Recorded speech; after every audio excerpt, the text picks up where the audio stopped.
오후 3시 30분, 프로이센의 동쪽 끝 병방도시.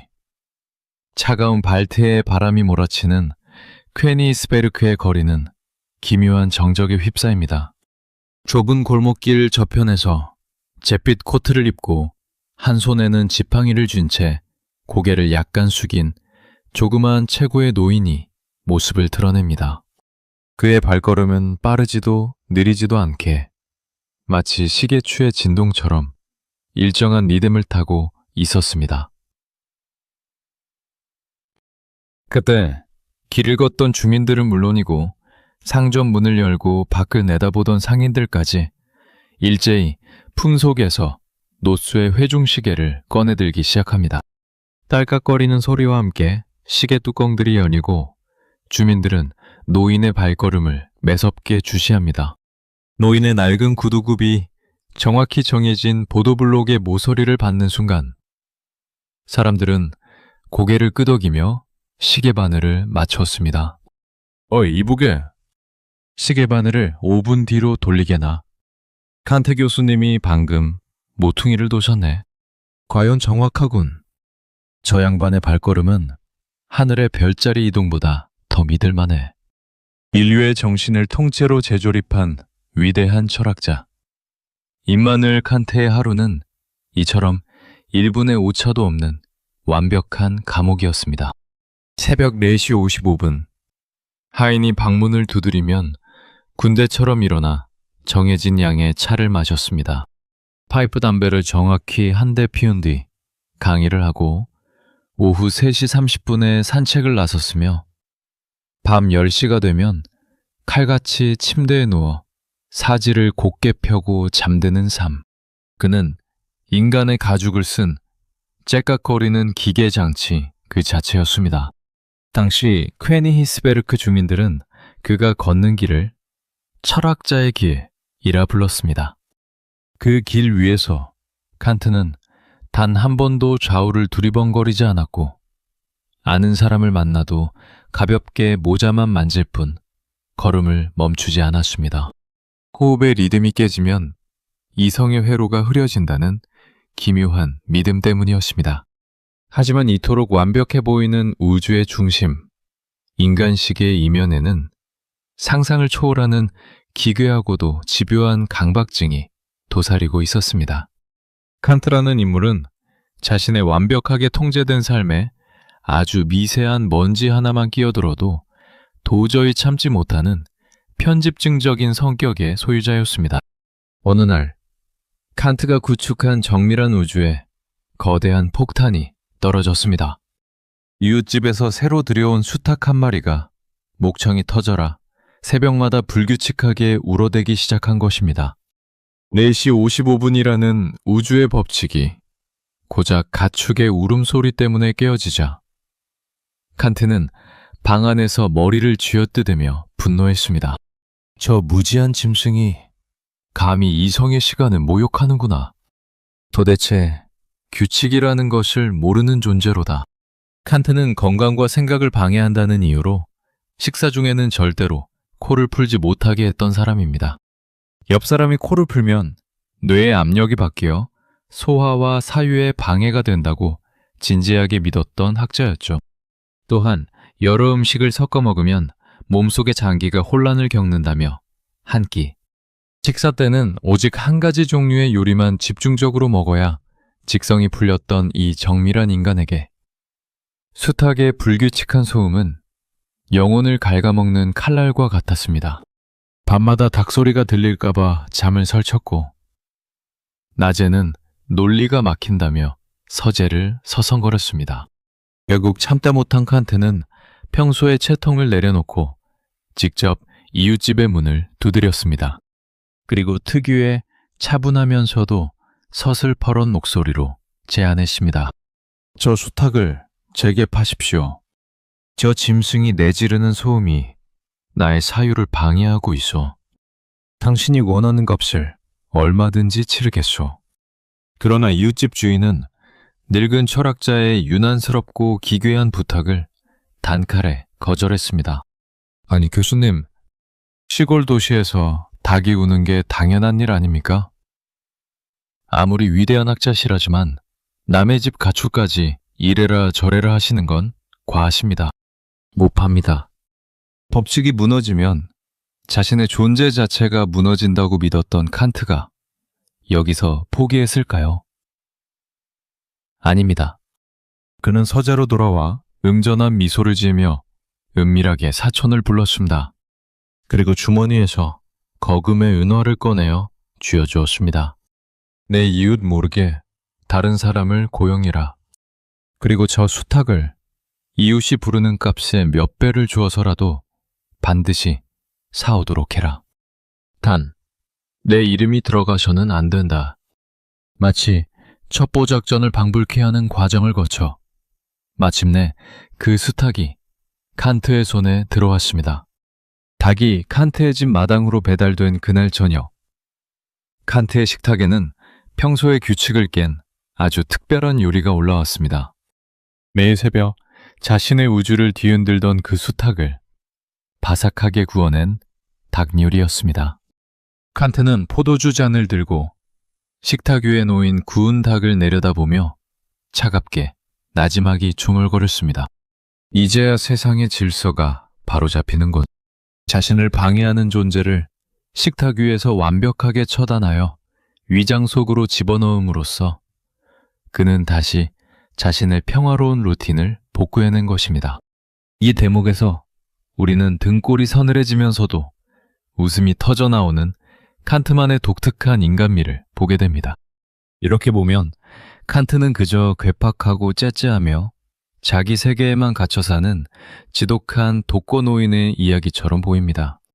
평생 고향 땅인 퀘니히스베르크 반경 100km 밖은 나가본 적도 없고 발테해라는 바다를 코앞에 두고도 평생 바다조차 구경하지 못한 채 방구석에서 책만 읽던 은둔형 외톨이. 이 기이한 인간은 대체 왜 이토록 규칙과 도덕 그리고 완벽한 통제에 자신의 목숨을 걸었던 걸까요? 무엇이 그를 이토록 지독한 강박의 세계로 밀어넣었을까요? 오늘 우리는 세상이 기억하는 위대한 철학자의 박제된 초상화가 아니라 철저하게 가난했고 처절하게 외로웠으며 생존을 위해 스스로 시계추가 될 수밖에 없었던 한 인간의 진짜 속살을 들여다보려고 합니다. 그의 기괴한 행동들 뒤에 숨겨진 눈물겨운 사연과 인간적인 고뇌를 말이죠. 제깍거리는 시계장치 같은 칸트의 삶을 온전히 이해하기 위해서는 그의 유년 시절을 가득 채우고 있던 지독한 가난과 차가운 종교적 공기 속으로 들어가 보아야 합니다. 시간을 거슬러 올라가 1724년 4월 22일 프로이센의 동쪽 끝 변방도시이자 발테의 차가운 바닷바람이 몰아치던 퀘니히스베르크의 한 허름한 가옥에서 한 아이가 비명처럼 첫울음을 터뜨렸습니다. 그 아이가 바로 훗날 인류의 사유를 뒤흔들게 돼 임마누엘 칸트였습니다. 칸트가 태어난 집안은 도시에서도 가장 낮고 어두운 곳에 자리한 노동자의 가정이었습니다.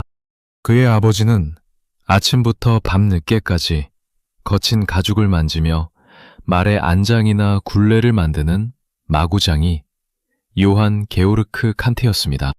아버지는 온종일 땀을 흘리고 손가락 마디마디가 갈라지도록 일했지만 가문 전체에 들이운 가난의 그림자는 좀처럼 거치지 않았습니다.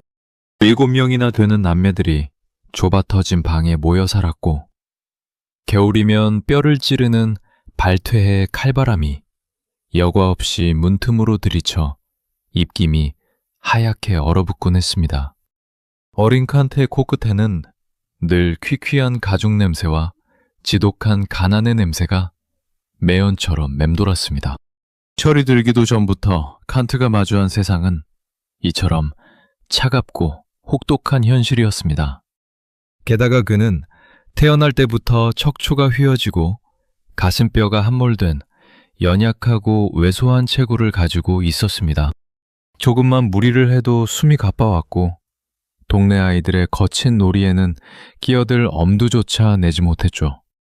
하지만 이토록 척박하고 우울한 환경 속에서도 가냘픈 소년 칸트의 가슴 속에 거대한 우주의 씨앗을 심어준 단 한 사람이 있었습니다. 바로 그의 어머니, 안나 레기나였습니다. 어머니 안나는 정식 교육을 받지 못한 평범한 여성이었지만 내면만큼은 지독하리만치 엄격하고 숭고한 종교적 신념을 지닌 경건주의 신자였습니다. 당시 독일을 휩쓸던 경건주의는 화려한 교회 의식이나 가식적인 교리를 배격하고 오직 인간 내면의 순결함과 철저한 도덕적 의무, 그리고 규칙적인 삶을 강조하는 엄격한 신앙운동이었습니다. 어머니는 가난과 질병에 신음하면서도 단 한 번도 신세를 한탄하거나 흐트러진 모습을 보이지 않았습니다. 오히려 그 엄격한 절제 속에서 피어나는 품격을 온몸으로 아들에게 보여주었죠. 어머니는 시간이 날 때마다 가냘픈 어린 칸트의 손을 꼭 잡고 도시 외곽에 푸른 들판을 걸었습니다. 그리고 저 멀리 끝없이 펼쳐진 지평선과 밤하늘에 돋아나는 별들을 가리키며 낮은 목소리로 속삭이듯 말하곤 했습니다. 임마누엘, 똑똑히 보아라.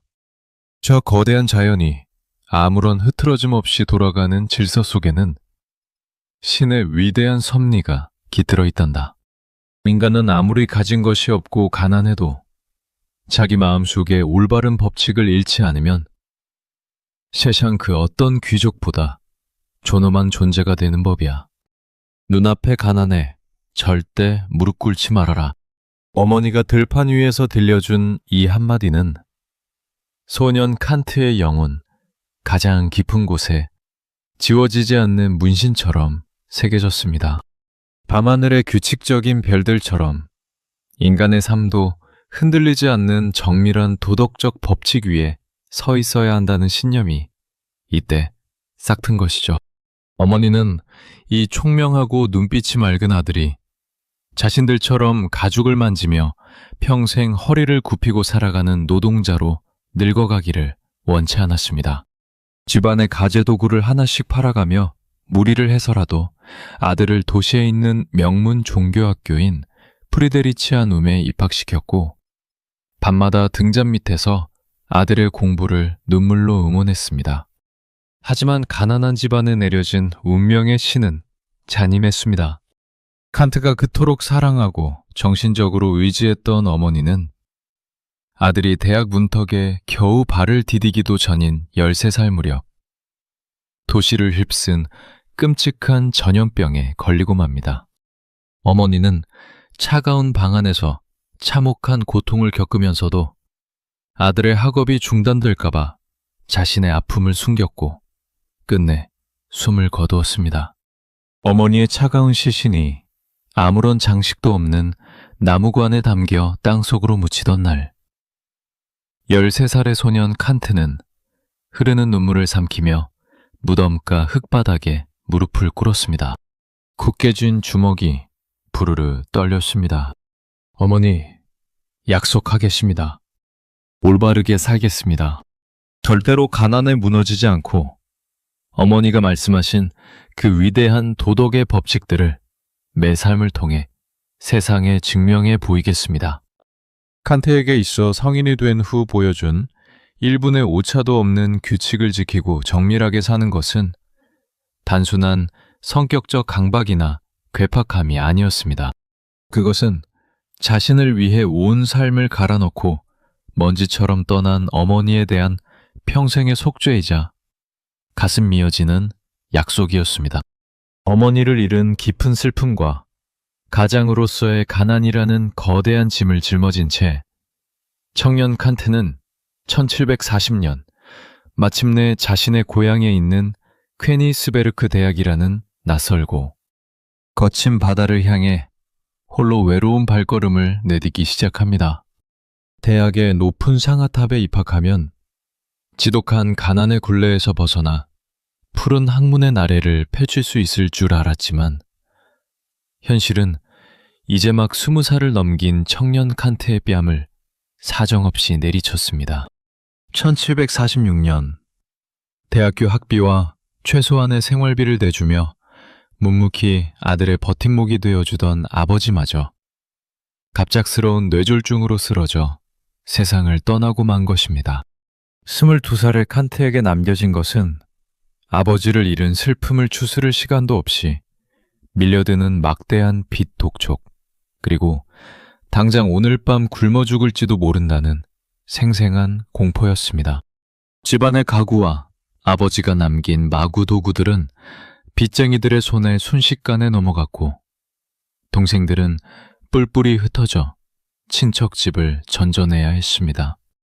대학의 등록금조차 내지 못해 제적당할 위기에 처한 칸트는 그야말로 벼랑 끝에 홀로 선 심정이었습니다.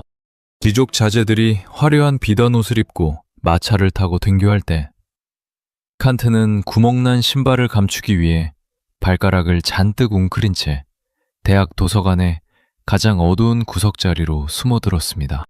종이가 달아빠진 책을 넘기며 밤낮으로 학문에 매달렸지만 이 냉혹한 자본주의 세상에서 위대한 철학적 사유만으로는 빵 한 조각, 금잔을 밝힐 기름 한 방울조차 살 수 없었습니다. 당장 내일 아침 먹을 죽 한 그릇을 위해 칸트가 선택한 곳은 웅장한 대학교 강의실이 아닌 엉뚱하게도 대학가 근처의 어두컴컴하고 담배 연기가 자욱한 당구장이었습니다. 당시 18세기 유럽의 대학가에서 당구와 카드게임은 단순한 오락이 아니었습니다. 지루한 일상에 지친 귀족 자제들이 거액의 판돈을 걸고 벌이는 일종의 매기, 도박판이었습니다.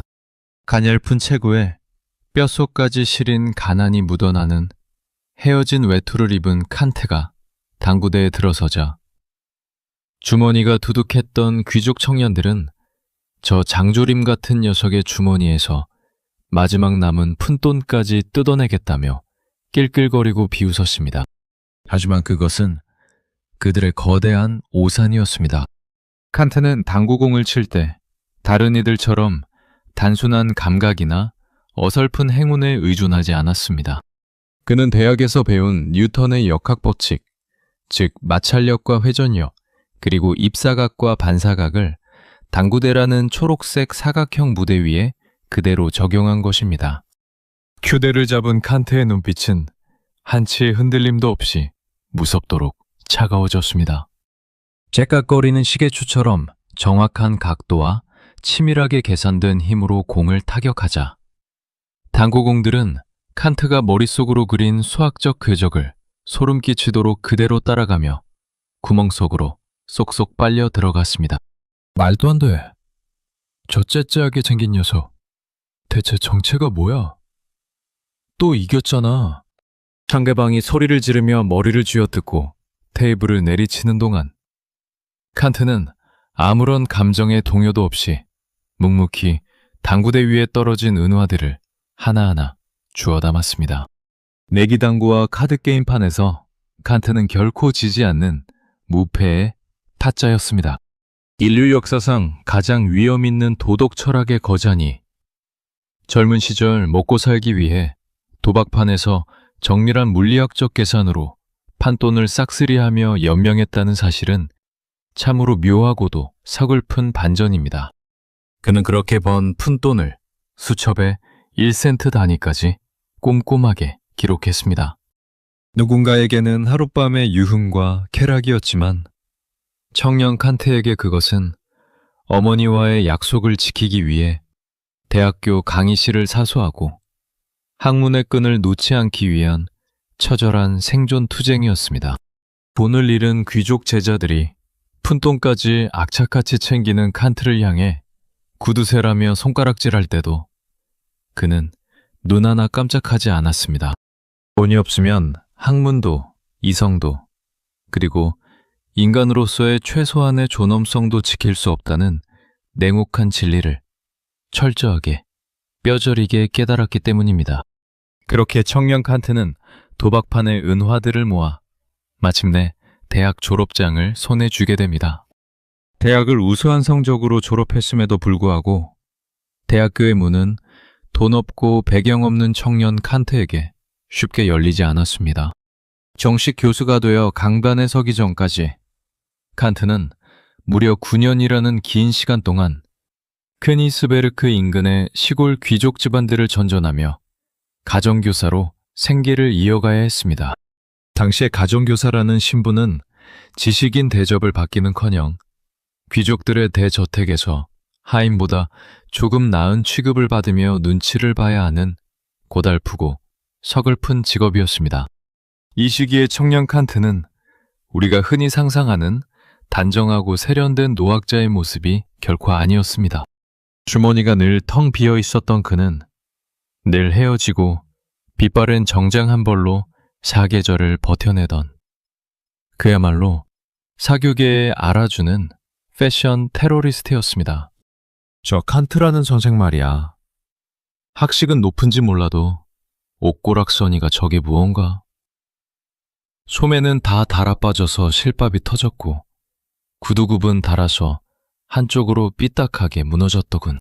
사교계의 화려한 귀족들과 영주들은 칸트가 지나갈 때마다 그의 뒤에서 낄낄거리며 비아냥거렸습니다.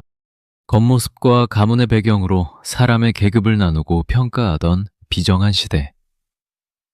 칸트는 가난이라는 무겁고 초라한 외투를 입은 채 온몸으로 쏟아지는 모욕감을 묵묵히 견뎌내야 했습니다. 하지만 그를 가장 괴롭혔던 것은 사람들의 차가운 조롱보다 자신의 철저한 통제를 자꾸만 벗어나려 하는 기묘한 신체적 약점이었습니다. 칸트는 유독 온몸의 땀, 그 중에서도 겨드랑이 땀이 쉴 새 없이 홍수처럼 흐르는 곤혹스러운 체질을 가지고 태어났던 것입니다. 중요한 연회에 참석하거나 귀족들과 학문적인 대화를 나누는 자리에서 조금만 긴장하거나 신뢰가 후끈해지면 그의 겨드랑이는 사정없이 젖어들었습니다. 번드르르한 고급 실크 옷감을 입은 귀족들 사이에서 땀으로 축축하게 얼룩진 셔츠를 들키는 것은 지독한 자존심을 가졌던 청년 칸트에게는 죽기보다 싫은 수치이자 굴욕이었습니다. 이 치명적인 문제를 해결하기 위해 이성의 대가는 방구석에 앉아 기상천외한 발명품을 고안해내기에 이릅니다. 그는 홀로 서재에 앉아 돋보기를 쓰고 땀을 가장 잘 흡수하면서도 겉으로 티가 나지 않는 특수청과 얇은 종이들을 가위로 정밀하게 오려내기 시작했습니다. 그리고 그것을 자신의 겨드랑이 사이에 딱 맞게 고정할 수 있는 자신만의 특제 땀 방지 패드를 직접 제작했습니다. 매일 아침 옷을 입기 전 칸트는 이 패드를 겨드랑이에 정밀하게 부착하며 거울 속 자신의 초라한 모습을 매섭게 노려보았습니다. 육체의 나약함과 추함이 나의 이성과 인간으로서의 품격을 더럽히게 두지 않겠다. 나는 내 몸조차 완벽하게 통제해 보이겠다. 남들이 보기에는 눈물겹고도 기괴하기 짝이 없는 노력이었지만 칸트에게는 이건 역시 자신의 부끄러운 신체적 약점마저 철저한 이성의 힘으로 다스리겠다는 처절한 의지의 표현이었습니다. 가난 때문에 달아빠진 옷을 입고 다녀 조롱을 받고 남모르는 땀 컴플렉스로 남들 앞에서 늘 가슴을 졸여야 했던 이 가련한 청년은 훗날 강사로서 명성을 얻고 경제적 여유를 찾게 되자 180도 다른 사람으로 변신합니다. 당시 유럽에서 가장 유행하던 화려한 깃장식과 번쩍이는 금박단추가 달린 최고급 세련된 코트를 자로잰 듯 정확하게 맞춰 입으며 königs베르크 거리를 누비는 최고의 멋쟁이 신사로 이름을 날리게 된 것이죠. 패션 테러리스트에서 패셔니스타로의 이 화려한 변신. 그것은 과거 가난하다는 이유로 자신을 비웃고 멸시했던 세상을 향해 가난을 이성과 끈기로 극복해낸 인간의 존엄성을 당당하게 증명해 보이는 칸트만의 가장 세련된 복수극이었습니다. 가난의 허물을 벗고 사교계의 패셔니스타로 거듭난 칸트는 königs베르크의 수많은 연회에서 꽤 인기가 높은 매력적인 남성이었습니다. 키는 비록 작고 왜소했으나 유머러스하고 지적인 대화로 좌중을 휘어잡는 그에게 마음을 품은 여인들이 하나둘 나타나기 시작한 것입니다. 실제로 칸트의 인생에는 평생을 함께할 동반자로 진지하게 청혼을 고민하고 결혼의 문턱까지 갈 뻔했던 두 명의 매력적인 여인이 있었습니다. 하지만 여기서 칸트의 그 지독한 시계장치 같은 두뇌와 편집증적인 계산기가 발동하고 맙니다. 남들은 뜨거운 가심이 뛰고 눈이 멀어 순식간에 사랑의 서약을 맺는다는 결혼 앞에서 칸트는 냉정하게 자신의 서재로 걸어가 기펜을 날카롭게 깎아주었습니다. 그리고 두꺼운 가죽 노트 한 면을 자로 잰 듯 반으로 정확하게 갈라 소 제목을 적어 내려갔습니다. 그는 칸트답게 결혼이라는 인생의 거대한 실존적 사건을 지독할 정도로 수치화하고 분석하기 시작했습니다. 먼저 왼쪽 칸에는 장점들이 나열되었습니다. 장점. 노년에 쓸쓸하고 고독하지 않으며 집안일을 안정적으로 돌봐줄 동반자가 생긴다. 인류의 종족 번식 의무에 기여하며 합법적인 성적 만족을 얻을 수 있다. 하지만 반대쪽 오른쪽 면에는 그보다 훨씬 더 빽빽하고 날카로운 단점들이 채워지기 시작했습니다. 단점. 경제적인 부담이 고스란히 가장인 내 어깨에 얹힌다. 나만의 정밀한 학문 연구 시간과 사유의 고요함이 아내의 간정과 잔소리로 인해 방해받을 것이다. 무엇보다 내가 평생 구축해온 삶의 완벽한 루틴과 일정이 깨질 위험이 너무나도 크다. 장점과 단점의 무게를 저울질하는 칸트의 뇌 속 계산기는 도무지 멈출 줄을 몰랐습니다. 1센트의 오차도 1분의 시간 낭비도 허용하지 않던 그였기에 결혼이라는 통제 불가능한 변수를 완벽하게 예측하고 감당할 수 있을지 확신이 서지 않았던 것입니다.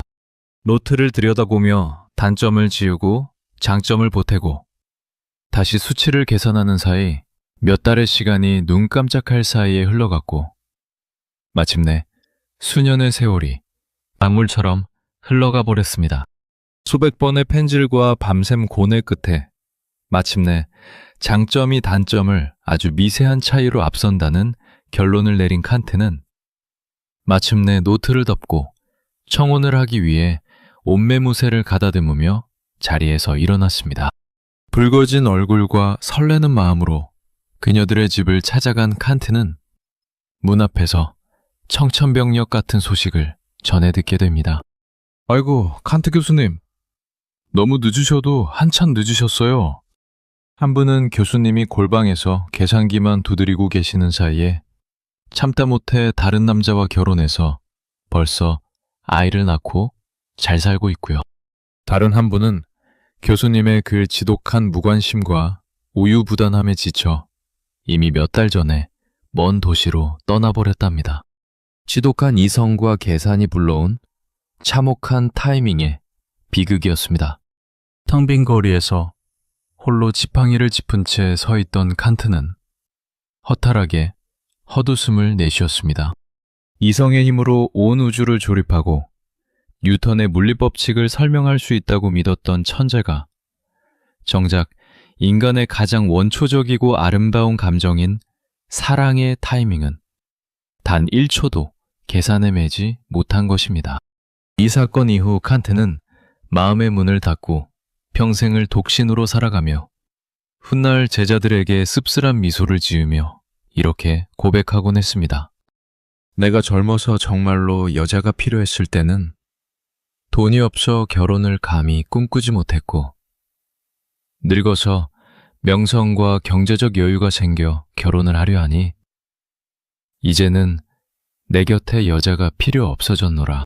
철학의 고장이 남긴 가장 인간적이면서도 가슴 한구석이 찌릿해지는 쓸쓸한 연애사의 뒷모습이었습니다. 연애에는 참담하게 실패하여 평생 혼자 사는 삶을 택했지만 그렇다고 칸트가 방구석에만 음침하게 처박혀 있는 사회 부적응자나 외톨이였던 것은 결코 아닙니다. 오히려 시간 강사로서 명성을 얻고 경제적 안정을 찾기 시작한 30살 이후의 칸트는 퀘니스베르크 사교계의 중심이자 화려한 입담으로 좌중을 매료시키는 최고의 인싸였습니다. 그는 특히 하루 일과 중 점심 식사 자리를 종교의식만큼이나 신성하고 소중하게 여겼습니다. 매일 오후 1시가 되면 칸트의 소박한 집 식탁에는 도시의 시장, 의사, 군인, 선장, 그리고 바다 건너온 외국 상인 등 다양한 분야의 손님들이 모여들었습니다.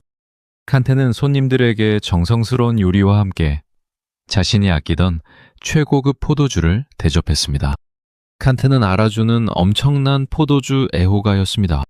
매일 점심마다 붉은 와인잔을 가득 채우며 그는 눈을 빛냈습니다. 포도주는 말이시, 인간의 경직된 영혼을 부드럽게 깨우고 이성의 대화를 풍성하게 만드는 신의 가장 아름다운 선물이라네. 와인이 없는 식탁은 영혼이 없는 육체와 같이. 칸트의 식탁에서는 손님들이 반드시 지켜야 할 엄격한 철칙이 하나 있었습니다. 대화의 주제는 정치, 최신 과학기술, 문화예술, 그리고 선장들이 들려주는 바다 건너 이국 땅의 신기한 이야기까지 무엇이든 환영받았지만 오직 철학 이야기만큼은 절대 금지였습니다. 낮 시간만큼은 머리 아픈 골방의 이론에서 벗어나 인간 대 인간으로 삶을 즐기고 소통하고 싶었던 것입니다. 칸트는 귀신 같은 유머 감각과 해박한 지식으로 손님들을 웃기고 울리며 식사 분위기를 주도했습니다. 한 번은 식탁에 초대된 한 선장이 아메리카 대륙의 거대한 대자연과 원주민들의 풍습에 대해 이야기하자 평생 고향을 떠난 적 없던 칸트가 갑자기 끼어들었습니다. 그러고는 그 지역의 기후와 지형, 심지어 가야 할 항로의 암초 위치까지 자기가 직접 가본 것처럼 정밀하게 묘사하기 시작했습니다. 선장은 입을 쩍 벌리며 감탄했죠. 오직 책과 사유만으로 온 우주를 여행한 칸트의 천재성이 빛나는 순간이었습니다. 그러나 이처럼 와인을 향한 깊은 사랑과 유쾌한 대화가 오가는 식탁에서 그가 끔찍하게 혐오하고 금기시했던 음료가 있었습니다. 바로 독일인들이 목숨처럼 아끼고 사랑하는 맥주였습니다. 칸트는 식탁에서 누군가 눈치 없이 맥주를 찾거나 맥주 찬양을 시작하면 미간을 잔뜩 찌푸리며 단호하고 엄격하게 경고하곤 했습니다. 맥주는 이성을 마비시키는 악마의 음료여. 배를 쓸데없이 불리게 만들고 인간의 정신을 유치하고 둔하게 오염시키지. 독일인들이 영국의 사상가들보다 철학적 깊이나 엄격함이 떨어지는 진짜 이유가 무엇이겠나? 그건 매일 밤낮으로 그 무겁고 탁한 맥주를 들이켜며 자신의 뇌를 진흙탕으로 만들기 때문이네. 당장 그 악마의 음료를 치우고 이 맑은 와인을 드시오. 진지한 얼굴로 맥주 망국론을 펼치는 칸트의 격앙된 모습에 초대된 손님들은 겉으로는 엄숙하게 고개를 끄덕이면서도 속으로는 터져나오는 웃음을 참느라 애를 먹어야 했습니다. 그에게 맥주를 마시는 행위는 자신이 평생 지켜온 이성의 정밀한 회로와 도덕적 품격을 스스로 파괴하는 범죄와도 같았던 것입니다. 식사가 끝나고 즐거운 대화가 마무리되어 손님들이 돌아가면 칸트는 정확히 오후 3시 30분에 어김없이 잿빛 코트를 입고 홀로 산책길에 나섰습니다. 사교계의 화려한 조명과 유쾌한 농담이 지나간 자리.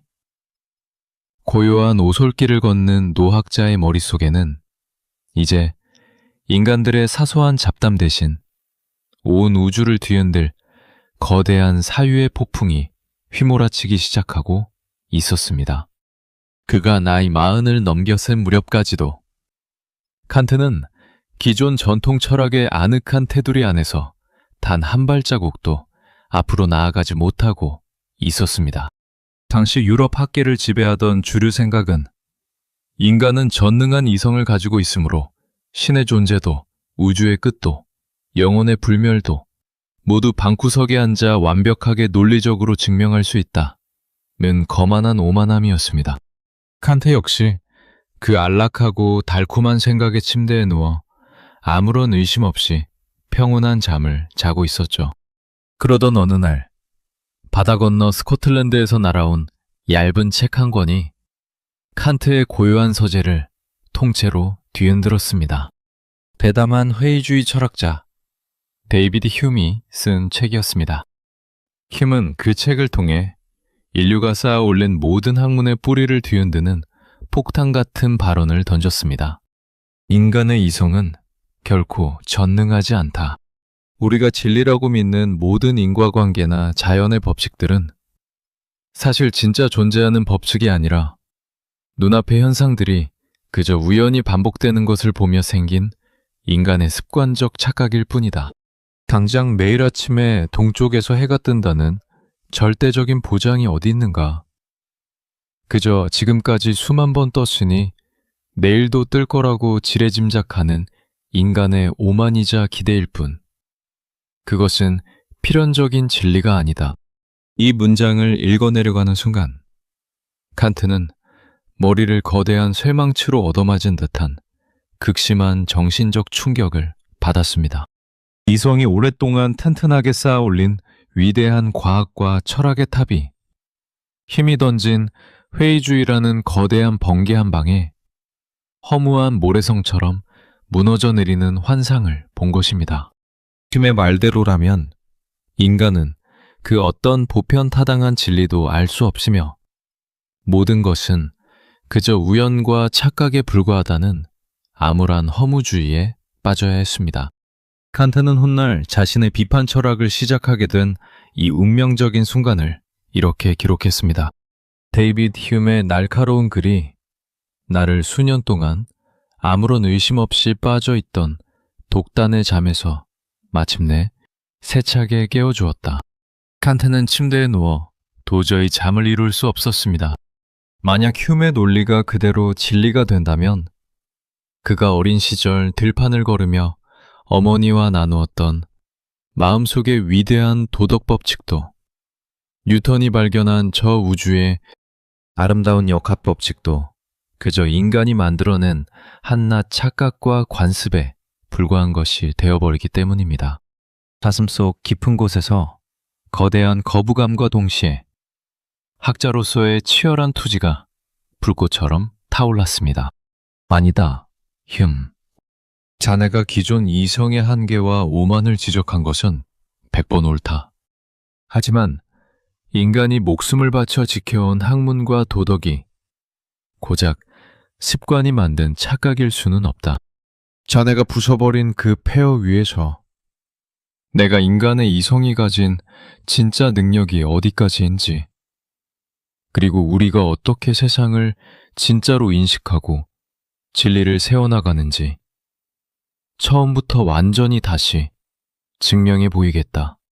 잠에서 깨어난 거인은 핏발선 눈으로 기펜을 다시 날카롭게 깎아 주었습니다. 기존의 모든 철학을 완전히 해체하고 인류의 사유방식을 뿌리채 리부트하기 위한 고독하고도 처절한 대장정에 거대한 막이 오르는 순간이었습니다. 독단의 잠에서 거칠게 깨어난 칸트의 머릿속은 온통 인간의 이성과 본성, 그리고 도덕에 대한 거대한 질문들로 터질 듯 했습니다. 째깍거리는 시계장치 같은 그의 하루는 사유의 정밀함을 유지하기 위해 이전보다 더욱 견고해졌고, 퀘니 히스베르크 주민들은 여전히 오후 3시 30분이 되면 어김없이 회색 코트를 입고 나타나는 그를 보며 일상의 질서를 확인하곤 했습니다. 그의 루틴은 우주의 운행만큼이나 절대적이어서 그 누구도 이 철벽 같은 법칙이 깨질 것이라 의심하지 않았습니다. 하지만 그 완벽한 인공상벽에 단 한 번 기적 같은 예외이자 아름다운 파격이 발생했습니다. 프랑스의 위대한 사상가 장자크 루소가 쓴 소설이자 새로운 교육론을 담은 에밀이라는 책이 칸트의 소박한 서재에 배달된 날이었습니다. 루소는 그 책을 통해 문명의 때가 묻고 가식으로 가득 찬 인간 철학을 비판하며 인간 본연의 순수한 자유와 감성, 그리고 임의적인 억압이 없는 자연스러운 성장에 대해 격정적으로 노래하고 있었습니다. 평생을 엄격한 경건주의 종교와 차가운 기하학적 논리의 성벽 안에서만 살아온 칸트에게 루소의 글은 차디찬 얼음판 위에 사정없이 쏟아지는 뜨거운 남국의 햇살과도 같았습니다.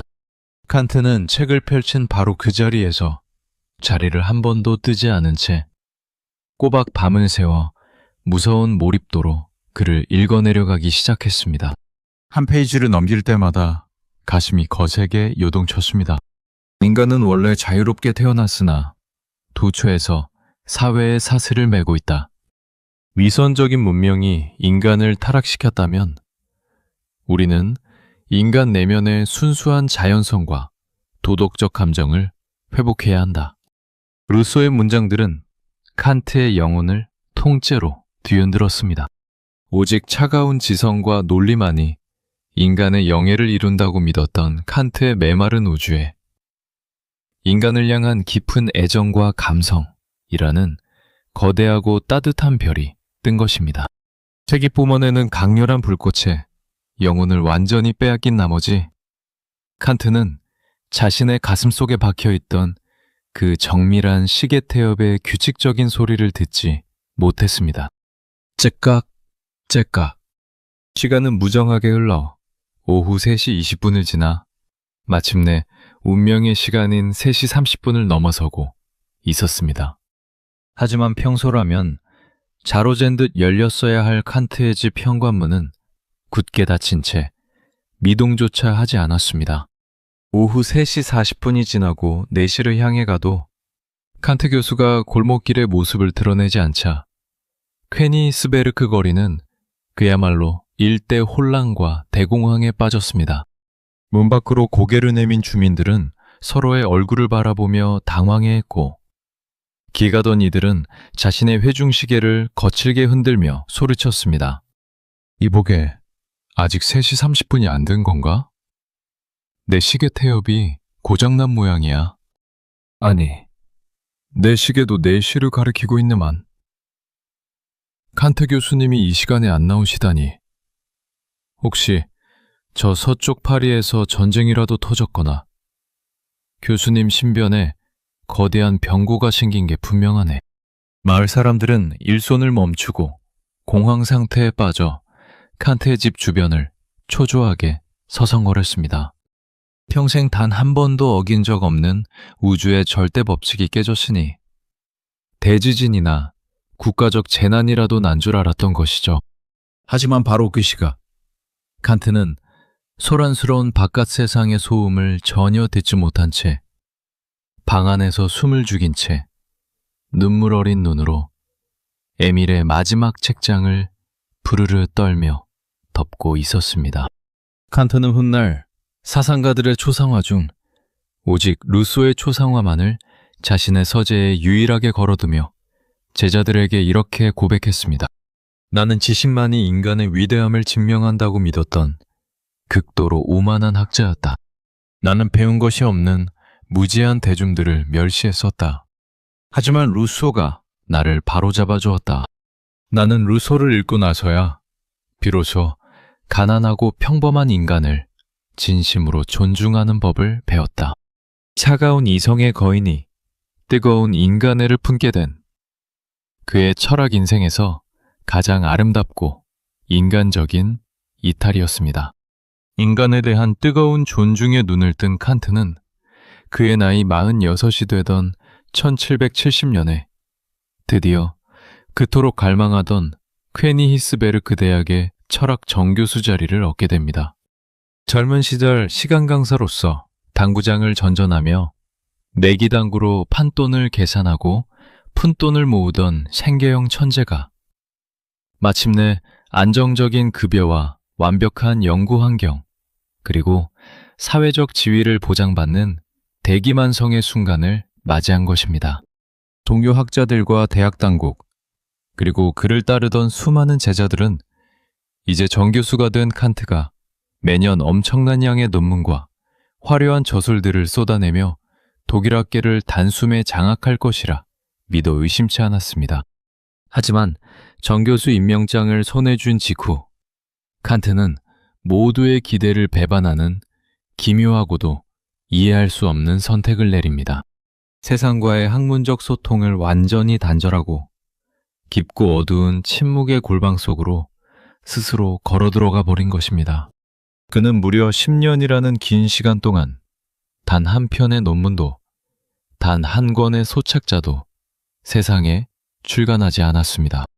매일 똑같은 시간에 일어나 강의실에서 최소한의 의무적인 강의를 하고 산책을 할 뿐. 강의가 끝나면 서재의 문을 안으로 걸어 잠근 채 골방 안에서 자신만의 거대한 사유의 탑을 쌓아 올릴 뿐이었습니다. 해가 바뀌고 침묵이 길어지자 학계와 대학 주변에서는 노골적인 비아냥과 조롱이 쏟아지기 시작했습니다. 칸트 그 친구, 정교수가 되더니 안락함에 취해 게을러진 게 분명해. 시간 강사 시절에는 먹고 살려고 그렇게 책을 쓰더니 이제 자리가 안정되니 학문적 불꽃이 완전히 꺼진 모양이군. 늙은 학자의 미천이 드러난 거지. 그러나 칸트는 게을러진 것도 학문을 포기한 것도 결코 아니었습니다. 그는 데이비드 휴미 무너뜨린 이성의 토대를 다시 세우고 루소가 깨워준 인간의 존엄성을 그 누구도 무너뜨릴 수 없는 단단한 철학적 논리로 증명하기 위해 자신의 온 영혼과 생명을 갈아넣는 고독한 사투를 벌이고 있었던 것입니다. 완벽한 논리가 서지 않으면 단 한 줄도 쓰지 않겠다는 강박적 치밀함으로 10년을 버틴 끝에 마침내 1781년 그의 나이인 57에 한 권의 두껍고 묵직한 책이 세상에 나옵니다. 그것이 바로 인류 역사의 물줄기를 바꾼 역자, 순수 이성 비판이었습니다. 칸트는 이 책이 출간되면 유럽 사상계가 거대한 충격에 휩싸이며 자신이 마땅히 받아야 할 천재성을 인정받을 것이라 확신했습니다. 하지만 책이 인쇄되어 서점에 깔린 직후 그에게 돌아온 현실은 잔인하리만큼 차가운 냉대와 무관심이었습니다. 도대체 이게 무슨 소리야? 문장은 왜 이렇게 길고 난해하며 단어들은 왜 이리 괴상한가? 지독하게 따분하고 지루한 책이군. 첫 페이지를 넘기다가 잠이 들 지경이야. 도무지 인간이 읽으라고 쓴 책이 아니네. 학계와 대중의 반응은 처참한 폭망이었습니다. 서점 매대 구석에 처박힌 책은 단 한 권도 팔리지 않은 채 먼지만 가득 쌓여갔고 당대의 네로라 하는 평론가들은 이해할 수 없는 헛소리와 형이상학적 허풍으로 가득 찬 실패작이라며 혹평을 퍼부었습니다. 10년 동안 모든 인간적 유희와 사교를 포기하고 골방에서 피를 말려가며 뇌세포를 갈아 넣은 결과물이 철저한 외면과 비웃음으로 돌아온 것입니다. 50대 후반의 나이에 접어든 노학자에게 이 실패는 뼈를 깎는 고통이자 실존적인 위기였습니다. 서재에 홀로 앉아 아무도 찾지 않는 먼지 쌓인 책을 바라보던 칸트는 깊은 고독감에 휩싸였습니다. 자신이 평생을 바쳐 구축한 위대한 사상의 성벽을 세상이 단 한 줄도 이해하지 못한다는 사실에 눈물지었습니다. 하지만 이대로 무너질 거인이 아니었습니다. 그는 째째하게 돈을 계산하고 땀패브를 만들며 버텨내던 젊은 시절의 지독한 끈기를 다시 가다듬으며 흐려지는 눈을 비비고 기펜을 고쳐지었습니다. 세상이 내 천재성을 알아보지 못한다면 그들의 다친 눈을 뜨게 만들기 위해 내가 직접 눈높이를 맞춰주겠다. 위대한 반격에 서막이 서서히 오르고 있었습니다. 그는 57의 노구를 이끌고 서재의 불을 다시 밝혔습니다. 그리고 오만한 학자들의 코대를 꺾고 배중들이 순수 이성 비판의 핵심을 단번에 이해할 수 있도록 문장을 다듬고 논리를 요약한 해설서를 다시 집필하기 시작했습니다. 책이 출간되고 1년, 2년의 세월이 흐르자 점차 유럽에 깨어있는 젊은 학자들과 사상가들 사이에서 칸트가 던진 폭탄 같은 사상의 진짜 의미가 번지기 시작했습니다. 그것은 지치지 않는 노학자가 일구어낸 그야말로 철학 역사상 가장 위대한 코페르니쿠스적 전환이었습니다. 칸트 이전의 인류는 천년이 넘는 시간 동안 세상을 이렇게 믿어왔습니다. 저 바깥 세상에는 사물과 진리가 있는 그대로 완벽하게 존재하고 있다. 그리고 인간의 눈과 뇌는 그 사물을 거울처럼 있는 그대로 비추어 인식하는 것이다. 즉, 지식이라는 것은 바깥에 있는 대상을 인간이 수동적으로 모방하고 따라가는 과정이라는 생각이었습니다. 인간은 세상이라는 거대하고 정해진 무대를 그저 있는 그대로 바라볼 수밖에 없는 나약하고 능동적이지 못한 관객에 불과하다는 뜻이었죠. 하지만 칸트는 서재 책상을 탁 내리치며 이 생각을 완전히 뒤집어 버렸습니다. 틀렸다. 인류는 완전히 반대로 생각하고 있다.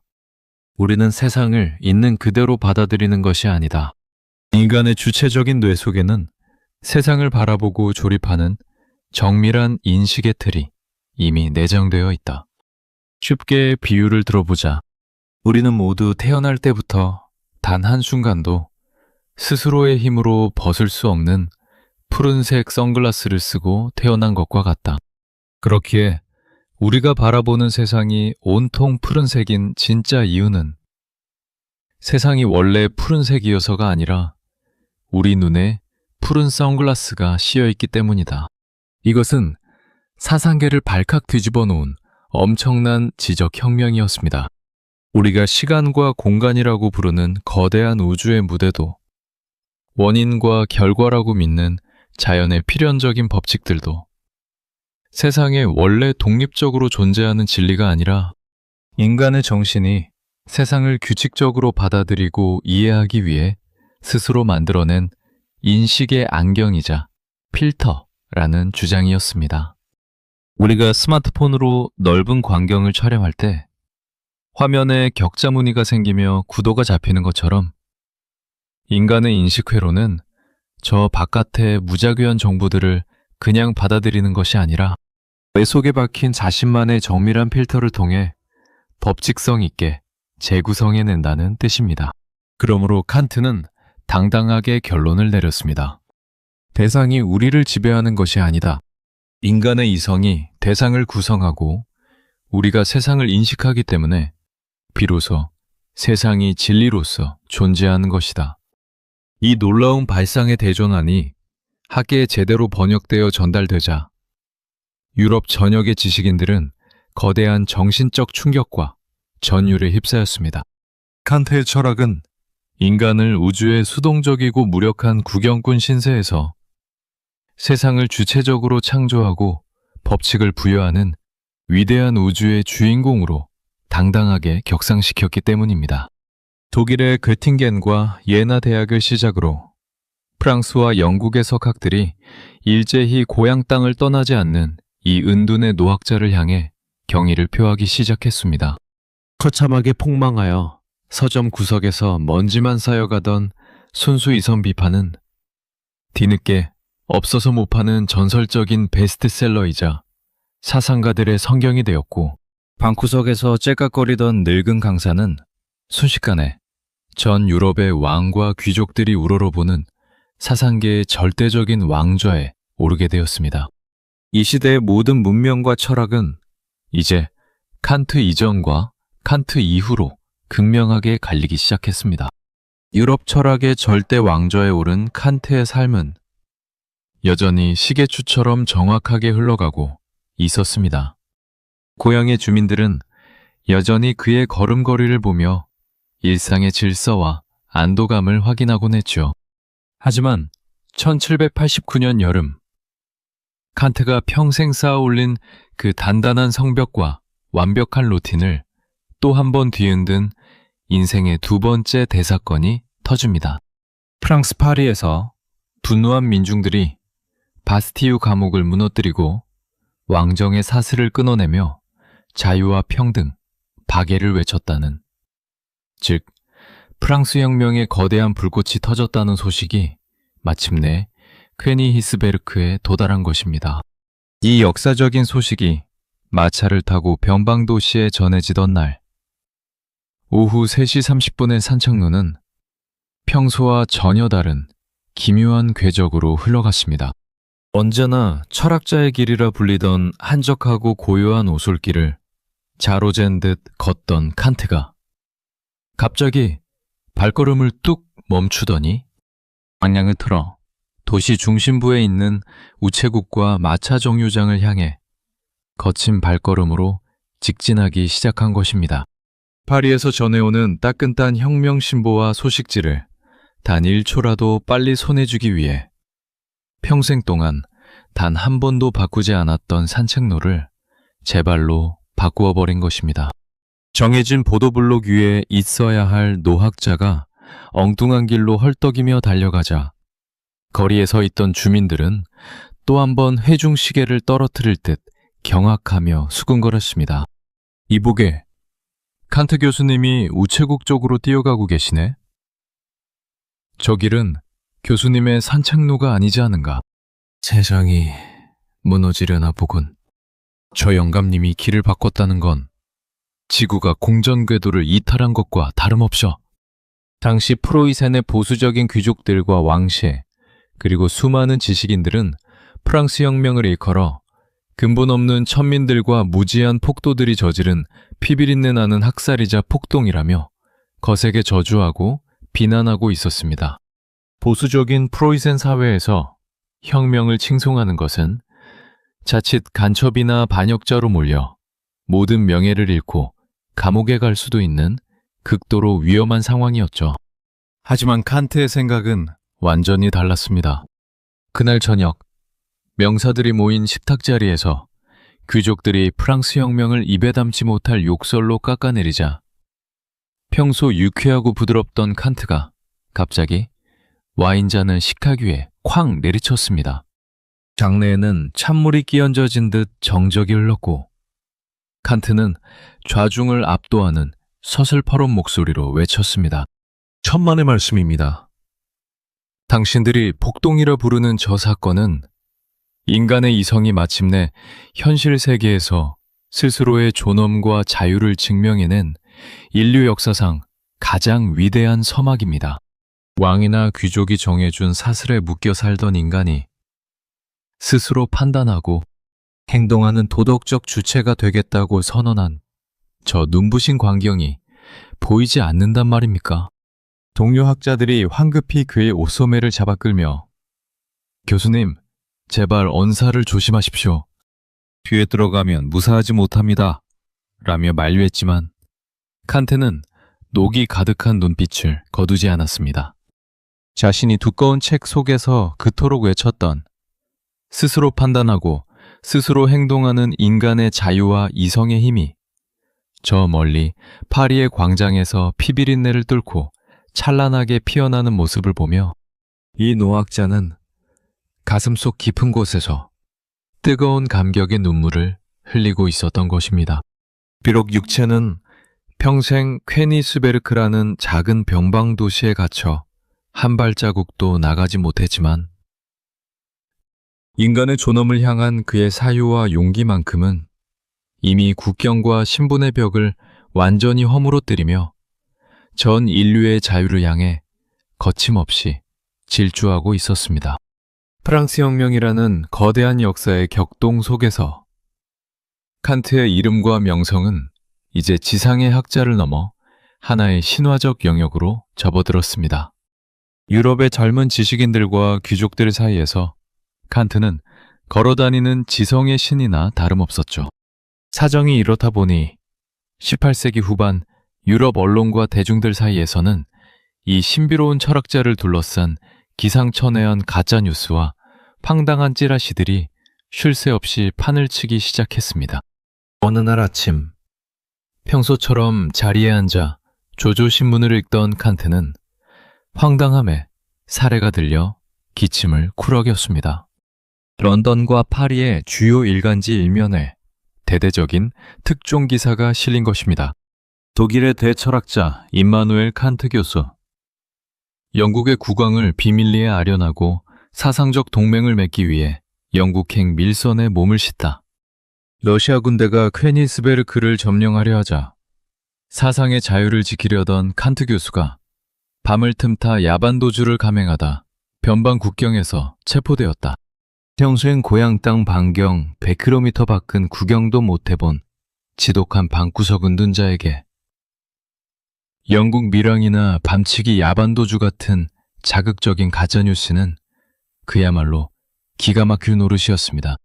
노학자는 돋보기를 치켜 세우고 혀를 쭈쭈 차며 매일 아침 유럽 각지의 신문사에 나는 매 침대를 떠난 적이 없다 라는 내용의 정정 편지를 써서 보내느라 진땀을 빼야 했습니다. 전 유럽의 관심이 그만큼 그가 숨쉬는 방안을 향해 쏠려 있었던 것입니다. 이처럼 온 유럽을 뒤흔든 위대한 사상의 거인치고는 집안에서 보여주는 칸트의 진짜 모습은 놀라울 정도로 째째하고 편집증적인 약점을 가진 나약한 인간이었습니다. 교수가 되고 책이 유럽 전역에서 대성공을 거두면서 칸트의 주머니에는 평생 만져보지 못한 막대한 인쇄와 거금의 은화들이 굴러들어왔습니다. 젊은 시절 내기당구판을 전전하며 가난에 뼈가 저렸던 기억 때문일까요? 칸트는 이 엄청난 돈을 국가은행이나 신용금고에 절대 맡기지 않았습니다. 그 은행가 놈들이 내 돈을 가로채거나 사기꾼들이 위조 지폐를 섞을지 어찌 안단 말인가. 나라가 망해 국가 금고가 닫히면 내 돈은 하루아침에 종이 조각이 될 것이다. 오직 내 눈앞에 있는 것만 믿을 수 있다. 극심한 피해망상과 불안감에 휩싸인 칸트가 선택한 금고는 참으로 인간적이었습니다. 그는 아무도 없는 깊은 밤이 되면 하인마저 깨지 않도록 살금살금 걸어 서재바닥에 나무 틈새를 벌려 은화를 깊숙이 쑤셔 넣거나 자신이 매일 밤 잠드는 침대, 다리 밑에 낡은 가죽 패드 안쪽에 지폐 뭉치를 숨겨두었습니다. 째깍, 째깍. 괴종식의 소리만 고요하게 울리는 새벽 2시. 백발이 성성한 노학자는 조용히 침대에서 일어나 촛불을 켰습니다. 그리고 무릎을 꿇은 채 방바닥을 기어다니기 시작했죠. 그는 가냘픈 팔로 무거운 침대 다리를 힘겹게 들어올리며 그 밑에 숨겨진 돈뭉치가 무사한지 하나하나 손가락을 부르르 떨며 세어보았습니다. 밖에서는 전 인류의 이성을 구원하고 우주의 인식 구조를 밝혀낸 위대한 거장으로 숭배받던 그가 집안에서는 혹시라도 도둑이 들까봐 밤마다 식은땀을 흘리며 침대 다리를 감시하는 겁쟁이 노인으로 변하는 이 기묘한 대조. 이성의 꼭대기에 선 위대한 천재조차도 유년 시절의 가난이 남긴 트라우마 앞에서는 한없이 약해질 수밖에 없는 참으로 유쾌하면서도 가슴 한구석이 짠해지는 인간 칸트의 뒷모습이었습니다. 평화롭고도 기이하게 흘러가던 칸트의 노년에 마침내 거대한 정치적 폭풍우와 억압의 칼날이 몰아칩니다. 계몽주의와 학문의 자유를 그 누구보다 사랑하고 후원했던 프로이센의 위대한 군주 프리드리히 2세가 세상을 떠나고 극도로 보수적이며 완고한 종교적 성향을 지닌 프리드리히 빌힐름 2세가 새로운 국왕으로 왕좌에 즉위한 것입니다. 새 왕은 즉위하자마자 가톨릭과 정통교회의 권위를 의심하고 비판하는 모든 계몽주의 학문적 흐름을 위험사상으로 규정하고 철저히 탄압하기 시작했습니다. 그 서슬퍼런 칼날이 향한 정점은 당연히 유럽 사상계의 심장이자 거인이었던 임마누엘 칸트였습니다. 칸트가 새로 집필하여 세상에 내놓은 종교 관련 논문들이 정통 기독교 교리를 훼손하고 신성 모독에 가깝다는 이유로 정부의 엄격한 검열에 걸린 것입니다. 1794년 노학자가 홀로 앉아있던 서재의 낡은 문을 두드리며 국왕의 붉은 직인이 선명하게 찍힌 서슬퍼런 칙서 한 장이 배달되었습니다. 괜히 히스베르크 대학의 임마누엘 칸트 교수에게 엄중히 명한다. 그대의 최근 저술들은 기독교의 신성한 근본 교리를 왜곡하고 있으며 자라나는 청년들의 사상을 불온하게 타락시키고 있다. 프로이센의 군주로서 준엄하게 명하노니 향후 종교와 성서에 관해서는 그 어떠한 책도 쓰지 말고 대중 강의도 절대 하지 말라. 만약 이 명령을 어길 시에는 교수직 박탈은 물론 가혹한 법적 처벌과 추방이 따를 것이다. 권력이 휘두른 노골적인 협박이자 사유의 자유를 말살하려는 폭거였습니다. 직서의 내용을 전해들은 성난 제자들과 젊은 학자들은 칸트의 서재로 몰려와 분노를 쏟아냈습니다. 교수님, 절대 이 불의한 권력에 굴복하시면 안 됩니다. 교수님은 전 유럽 지성의 상징이 아니십니까? 사상의 자유와 이성의 독립을 위해 국왕을 향해 당당히 투쟁하셔야 합니다. 만약 칸트가 피가 끓어 넘치는 젊은 시절의 혁명가였거나 성격이 불같은 파이터였다면 당장 기펜을 칼처럼 휘두르며 왕의 무지를 논박하는 격정적인 글을 전 유럽에 뿌렸을지도 모릅니다. 하지만 당시 70의 나이에 접어든 노학자는 모두의 예상을 깨고 조용히 국왕 앞에 고개를 숙이는 길을 택했습니다. 그는 국왕에게 다음과 같은 내용의 답장을 공손히 적어 보냈습니다. 국왕 폐하의 성은을 입은 충성스러운 백성으로서 폐하의 영예와 뜻을 전적으로 받들겠습니다. 향후 국왕 폐하의 신실한 백성으로서 종교에 관한 모든 대중적 강요와 저술 활동을 전면 중단할 것을 서약합니다. 철학의 위대한 거인이 권력의 서슬퍼런 칼날 앞에서 너무나 허무하고 비겁하게 무릎을 꿇은 것처럼 보였습니다. 전 유럽의 수많은 지식인과 제자들은 칸트도 결국 나이를 먹더니 자리와 목숨을 보존하기 위해 굴복했구나 라며 깊은 실망감과 비난을 쏟아냈습니다. 하지만 그것은 세상을 바꾼 천재의 아주 정밀하고도 노련한 정치적 계산, 즉 지혜로운 위장이었습니다. 칸트가 보낸 짤막한 서약서 문장 속에는 왕의 비서들도 눈치채지 못한 영리한 언어적 함정이 숨어 있었습니다. 그는 서약서에 분명히 국왕 폐하의 신실한 백성으로서 라는 단서를 달았습니다.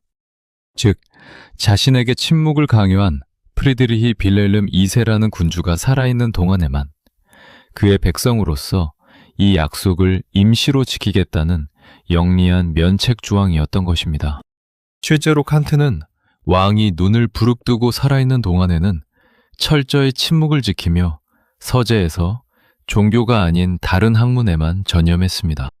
그리고 몇 년 후 자신을 억압하던 프리드리히 빌헬름 2세가 승하했다는 소식이 콴니히스베르크에 전해지자마자 칸트는 기다렸다는 듯이 서랍 가장 깊은 곳에 숨겨두었던 묵직한 원고 뭉치들을 꺼내 세상에 당당히 발표했습니다. 권력의 칼날 앞에서도 자신의 철학적 신념을 완전히 꺾지 않으면서 시대를 읽는 노련함과 단어 하나를 비트는 기지로 끝내 사상의 자유를 승리로 이끌어낸 노학자의 은밀하고도 위대한 승부수였습니다. 국왕과의 숨막히는 소리 없는 전쟁에서 끝내 지혜로운 승리를 거두고 노학자의 영예는 하늘을 찔렀지만 야속하게 흘러가는 세월의 모래시계만큼은 이성의 거장이라 할지라도 결코 막아서지 못했습니다.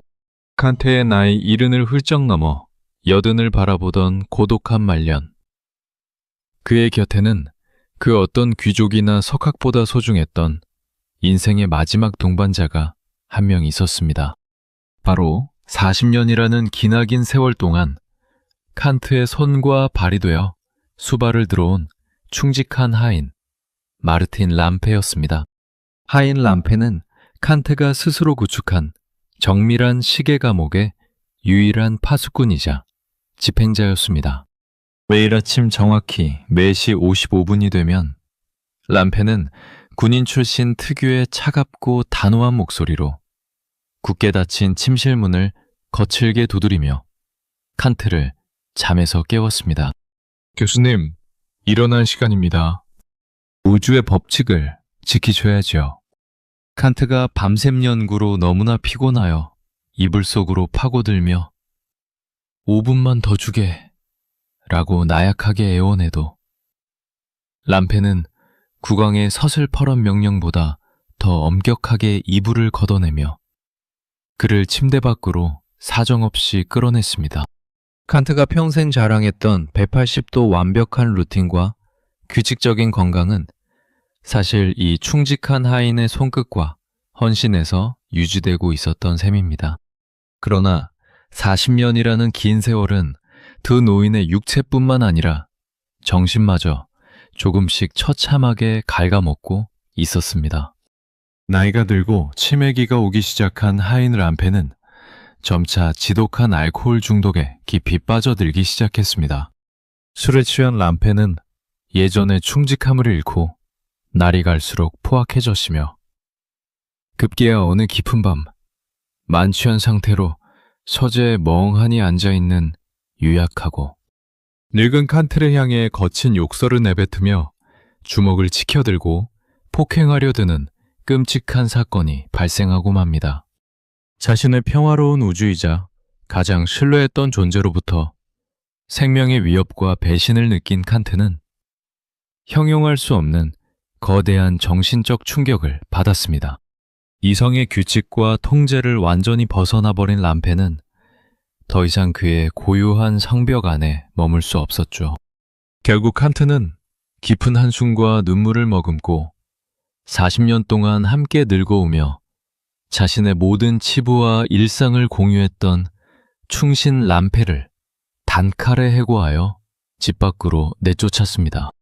불안한 상황은 법적으로 깨끗하게 정리되었지만 진짜 비극은 그가 떠난 텅 빈 집안에서 찾아왔습니다.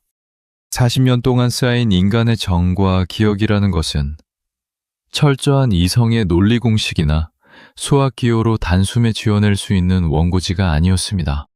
람페가 떠난 고요하다 못해 시린 집안을 홀로 걸을 때마다 칸트의 머릿속에는 아침마다 거칠게 문을 두드리던 람페의 목소리, 점차 어두워지는 식탁에서 함께 포도주를 나르던 람페의 구부정한 뒷모습이 시도 때도 없이 환영처럼 떠올랐습니다. 지독한 그리움과 배신감, 그리고 뼈를 깎는 고독이 노학자의 늙고 약해진 영혼을 사정없이 흔들어 깨웠습니다.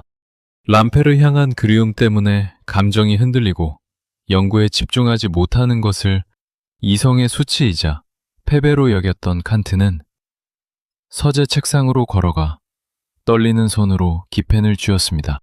그리고 작은 메모지 수십 장에 똑같은 문장을 거칠고 날카롭게 써내려가기 시작했습니다. 마르틴 람페라는 하인의 이름은 이제 내 모든 기억 속에서 완전히 삭제되어야 한다. 그를 반드시 잊어야만 한다.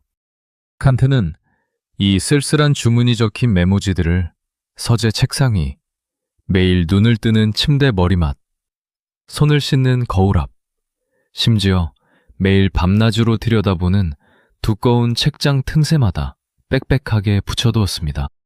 그리고 길을 걷다 눈이 마주칠 때마다 늙어가는 자신을 향해 주문을 외우듯 소리내어 문장을 읽으며 스스로를 필사적으로 세뇌했습니다.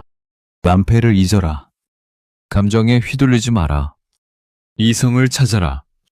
인류의 정신을 구원하고 세상 모든 존재의 인식 구조를 밝혀냈던 위대한 사상의 거장이 정작 40년을 함께한 하인 한 명을 가슴 속에서 지워내지 못해 방 안 곳곳에 하얀 메모지를 붙여두고 밤마다 홀로 몸부림치는 이 고독하고도 서글픈 노년의 풍경.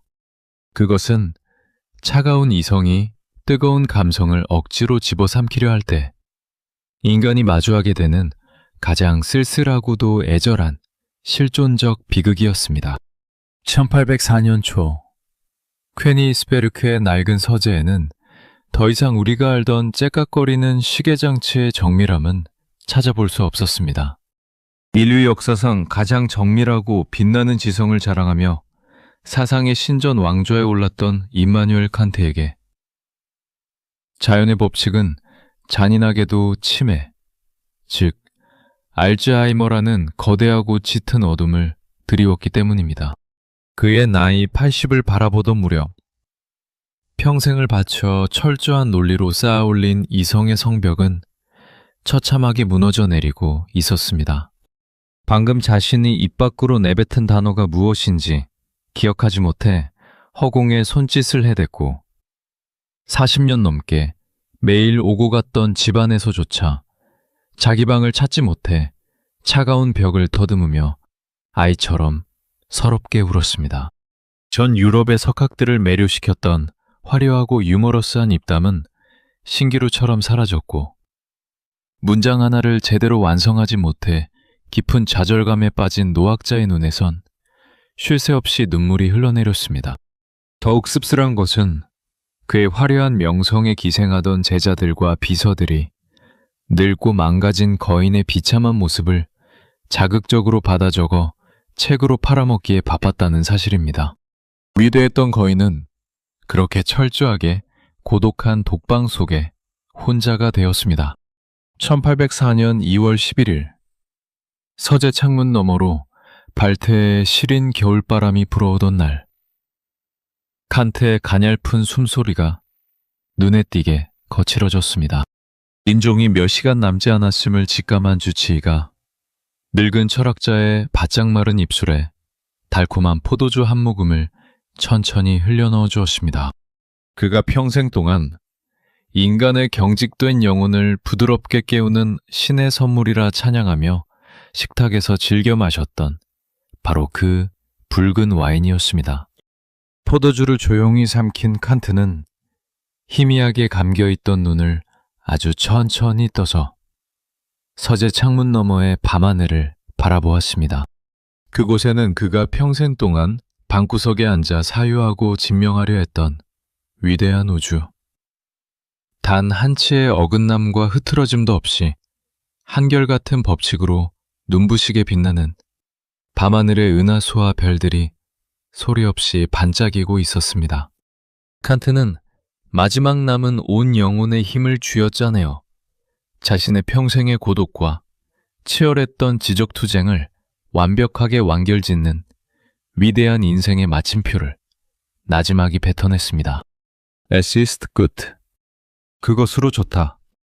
내 삶은 충분했다. 그 숭고한 한마디를 세상에 남긴 채 이성의 거인은 마침내 영원한 우주의 질서 속으로 조용히 걸어 들어갔습니다. 그가 숨을 거둔 후 그의 시신은 수많은 주민들의 애도 속에 퀘니스베르크 대성당 교각 아래에 묻혔고 그의 묘비에는 그가 생전에 실천 이성 비판의 결론에 남겼던 가장 위대한 명언이자 그의 80년 평생을 관통하는 문장이 웅장하게 새겨졌습니다. 생각하면 할수록 그리고 그것을 묵상하면 할수록 내 마음을 늘 새로운 찬탄과 끊임없는 경외심으로 가득 채우는 두 가지가 있다. 그것은 내 머리 위에 반짝이는 별이 빛나는 하늘이며 내 마음속에 살아 숨쉬는 도덕 법칙이다. 평생 고향 땅을 단 한 번도 떠나지 않고 좁은 방구석에서 째깍거리는 유령처럼 강박적으로 살았던 인간.